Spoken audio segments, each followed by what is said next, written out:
Se tudo no universo tem um começo, as estrelas, os planetas, até mesmo o tempo, como é possível que Deus exista sem ter sido criado? Essa pergunta, que já intrigou filósofos, cientistas e até crianças, toca em um dos mistérios mais profundos da fé católica. Muitos se sentem perdidos ao tentar conciliar a ideia de um Deus eterno com nossa experiência cotidiana, onde tudo parece depender de uma causa anterior. Mas e se a resposta não estivesse limitada pela nossa noção de tempo? Neste vídeo, vamos explorar o que a teologia e a filosofia católicas ensinam sobre a eternidade de Deus. Porque Ele é a única realidade que não precisa de uma causa. Como entender que Ele está fora do tempo. E o mais importante, como essa verdade pode fortalecer sua fé e dar sentido a perguntas que parecem sem resposta. Nos próximos minutos, você descobrirá que a doutrina católica não apenas responde a essa dúvida, mas revela uma visão grandiosa do amor e da sabedoria divina. Ao final desta explicação, você terá clareza doutrinal, saberá diferenciar eternidade de tempo infinito, evitando equívocos comuns. Ferramentas para dialogar. Poderá responder a essa pergunta, seja em debates ou no catecismo, com argumentos sólidos. Fortalecimento espiritual. Compreender a natureza de Deus como aquele que é, transforma nossa confiança nele. E tudo isso sem precisar de um curso de teologia, basta acompanhar com atenção. Mas antes de mergulharmos nos conceitos filosóficos, precisamos entender o que a Igreja realmente quer dizer quando afirma que Deus é eterno. Porque sim, isso é muito mais fascinante e menos abstrato do que parece. Quando dizemos que Deus é eterno, não estamos simplesmente afirmando que Ele existe há muito tempo. Estamos declarando algo radicalmente diferente. A fé católica ensina que Deus existe fora da dimensão do tempo, como explica o Salmo 92, antes que os montes nascessem, ou que tu formasses a terra e o mundo, de eternidade a eternidade, tu és Deus. Esta não é uma ideia moderna. Desde os primeiros séculos, teólogos como Santo Agostinho explicavam que o tempo é uma criação de Deus, não algo que o contenha. Enquanto nós, criaturas, experimentamos a realidade em sequência, passado, presente e futuro, Deus habita na eternidade, um eterno presente onde tudo está simultaneamente diante dele. Para tentar compreender este mistério, algumas analogias podem ajudar, embora todas tenham limitações. O autor e a sua história. Imagine um escritor que cria um romance. Os personagens experimentam o tempo da narrativa, mas o autor existe fora dessa linha temporal. Da mesma forma, Deus não está dentro do tempo que criou. O pintor e a tela. Um quadro tem duas dimensões, altura e largura, mas o artista vive em 3 dimensões. Analogamente, Deus existe em uma dimensão além do tempo que conhecemos. O sonho lúcido. Quando sonhamos, podemos experimentar o que parece ser um longo tempo, mas, ao acordar, percebemos que tudo ocorreu em minutos. Isso ilustra como nossa experiência temporal pode ser diferente da realidade transcendente. É crucial entender que estas são apenas aproximações. Como dizia São Tomás de Aquino, de Deus, podemos dizer mais verdadeiramente o que Ele não é do que o que Ele é. Ao abordar este tema, alguns equívocos frequentes surgem.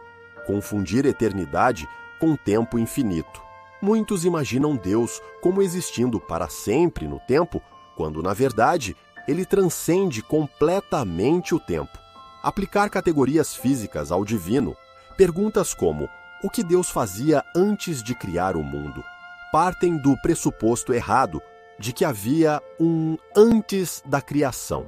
Pensar que a eternidade torna Deus distante. Pelo contrário, justamente por ser eterno, Deus pode estar presente em todos os momentos de nossa história.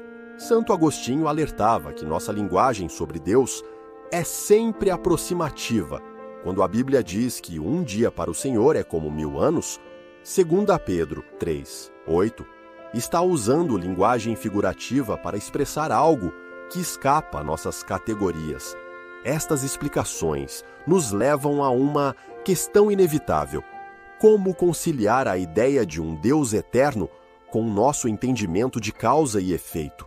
Para isso, precisamos recorrer à sabedoria de grandes pensadores, como São Tomás de Aquino. No século XIII, São Tomás de Aquino formulou um dos argumentos mais sólidos sobre a existência de Deus em suas famosas 5 vias.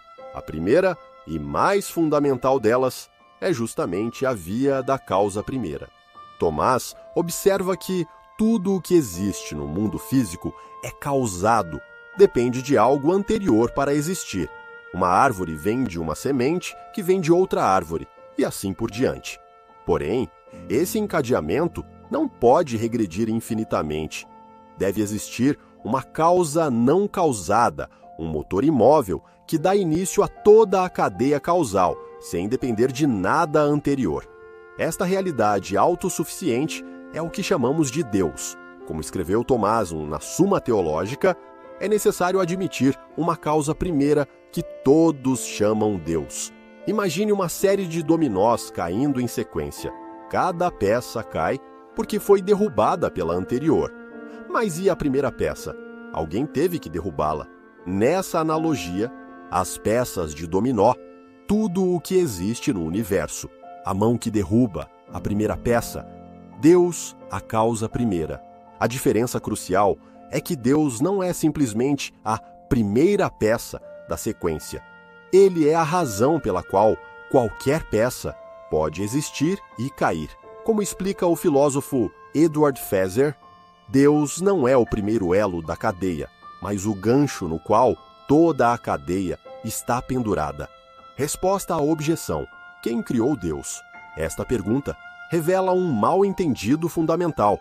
Quando perguntamos quem criou Deus, estamos aplicando indevidamente a noção de causalidade temporal a aquele que está além do tempo. É como perguntar: que som faz a cor azul? Quanto pesa o amor? Onde fica o ponto norte do Polo Norte? São questões que misturam categorias incompatíveis. Deus, por definição, é o ser cuja essência é existir, ipsum esse subsistens. Ele não tem existência, ele é a existência mesma. Por isso, a pergunta sobre sua origem é semanticamente vazia. Santo Tomás antecipou essa objeção ao afirmar que Deus é subsistente por si mesmo, diferente de todas as criaturas que recebem sua existência. O universo é contingente, poderia não existir. Deus é necessário, não poderia não existir. Mas será que essas ideias filosóficas encontram respaldo nas Escrituras e na tradição da Igreja? A resposta é um retumbante sim, e os próximos minutos vão revelar como a Bíblia e os santos padres já ensinavam essa verdade muito antes dos debates filosóficos modernos.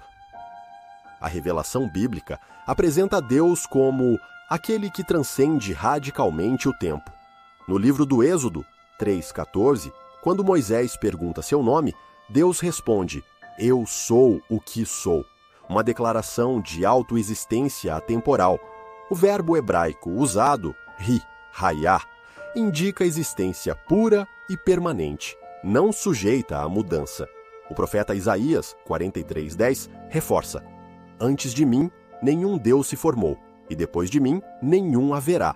Esta afirmação seria absurda se Deus estivesse no tempo, pois implicaria um antes e depois divinos.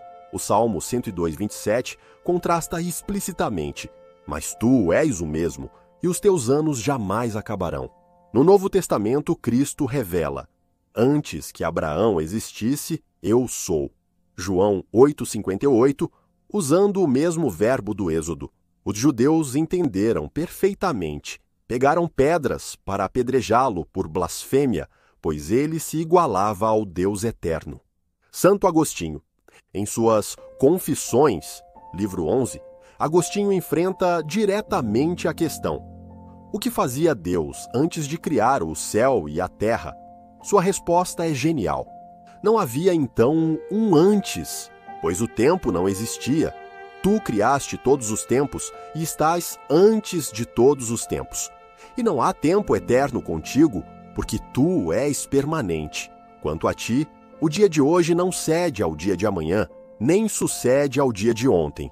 O teu hoje é a eternidade. Agostinho compara Deus a um poeta que cria um poema. O autor existe antes, durante e depois da obra, mas sua existência não depende dela. Essa analogia revolucionou o pensamento cristão sobre o tempo. Catecismo da Igreja. O Catecismo da Igreja Católica, parágrafos 212 e 213, sintetiza: Deus, aquele que é a verdade e o amor. Ele é a plenitude do ser e de toda a perfeição. Sua natureza é inacessível, imutável, infinita, eterna, incompreensível. O texto explica que quando Moisés recebe o nome divino, está recebendo a revelação daquele que é o mesmo ontem, hoje e sempre. Hebreus 13:8. Esta imutabilidade não é rigidez, mas plenitude absoluta. Deus não evolui porque já é perfeição infinita. O parágrafo 300 acrescenta: Deus não está sujeito ao tempo criado, mas o transcende. Para ele, todos os momentos do tempo estão presentes em sua atualidade. Diante dessas profundas verdades, surge naturalmente a pergunta: como essa compreensão da eternidade divina pode transformar nossa vida concreta? Como passar da teoria teológica para uma fé vibrante que ilumina nosso cotidiano? É o que veremos agora. Por que isso importa? Compreender a eternidade de Deus não é um mero exercício intelectual. Transforma radicalmente nossa relação com o divino. Quando percebemos que Deus transcende o tempo, nossas orações ganham nova profundidade. Aquele que ouvimos agora já conhece todas as nossas necessidades desde a eternidade. Mateus 6:8. A providência divina se revela mais clara. O que nos parece acidente ou atraso está inserido num desígnio eterno. Romanos 8:28. A vida terrena adquire seu verdadeiro peso. Nossa existência temporal está ancorada na eternidade. 2 Coríntios 4:18. Como dizia C.S. Lewis, se eu descobrir em mim um desejo que nada neste mundo pode satisfazer, a explicação mais provável é que fui feito para outro mundo, a eternidade. Perguntas frequentes. 1. Isso não é um Deus dos gaps? Absolutamente não. A eternidade divina não é uma explicação preguiçosa para o desconhecido, mas uma conclusão metafísica baseada em a natureza contingente do universo, que requer um fundamento necessário, a impossibilidade de regressão infinita de causas, a coerência com a revelação bíblica e a tradição filosófica. 2. Como um Deus atemporal pode ouvir orações no tempo. A analogia do Sol ajuda. Assim como o Sol, uno e imutável, ilumina diferentes lugares em momentos distintos, Deus age no tempo, sem estar limitado por ele. Santo Tomás explica que Deus conhece nossos atos livres em sua eternidade. 3. Isso não torna Deus distante? Pelo contrário, justamente por ser eterno, Deus pode estar intimamente presente em cada momento de nossa história. Como diz Santo Agostinho, ele é mais interior que o meu mais íntimo. Esta verdade deve nos encher de esperança. O Deus a quem servimos não é um relojoeiro distante, mas o amor eterno que decidiu criar o tempo para nos dar a oportunidade de participar de sua vida. Cada Eucaristia que celebramos é um vislumbre dessa eternidade no tempo. Que possamos viver cada dia com esta consciência. Nosso destino último não está nas coisas passageiras, mas naquele que era, que é e que há de vir. Apocalipse 1:8. Nesta jornada, descobrimos que Deus não existe no tempo. Ele é o Criador do próprio tempo. Sua eternidade não é duração infinita, mas plenitude atemporal. Filosofia e fé concordam. Ele é a causa não causada. A Bíblia e os santos confirmam esta verdade de forma surpreendente. Este conhecimento não deve ficar guardado. Convido você a se inscrever no canal para receber os novos conteúdos, compartilhar este vídeo com alguém que já fez essa pergunta, escrever nos comentários qual aspecto da eternidade divina mais o marcou, aprofundar-se lendo as Confissões de Santo Agostinho ou a Suma Teológica. Ó eterno Deus, que habitas na luz inacessível, mas te revelaste no tempo por amor. Ajuda-nos a viver cada dia como peregrinos rumo à tua eternidade, onde não haverá mais tempo, nem lágrimas, mas apenas o teu rosto, para sempre. Amém.